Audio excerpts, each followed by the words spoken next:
చంద్రబాబు ప్రభుత్వం దుర్మార్గం, దగ, మోసం, కక్ష సాధింపులకు మాత్రమే ప్రాధాన్యం ఇస్తోందని అన్నారు ఎమ్మెల్సీ బొత్స సత్యనారాయణ.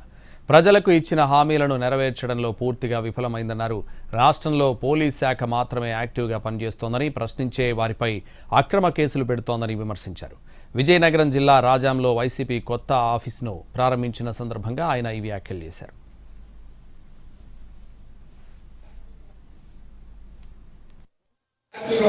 పోలీస్ శాఖ ఏది తప్పుడు కేసులు పెట్టడానికి,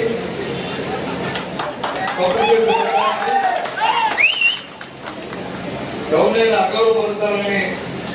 అగౌరవపరచడానికి చిన్న పెద్ద లేకుండా వారి కార్యక్రమం చేయడానికి ఆ శాఖ మాత్రం చాలా యాక్టివ్గా ఉంది.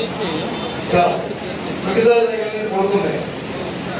ఈ శాఖ మాత్రం మిగతా శాఖలన్నీ ఒకటే పని కలవారు వేస్తే పోతే ఎక్కడ ఏమన్నా మోడీ చూడండి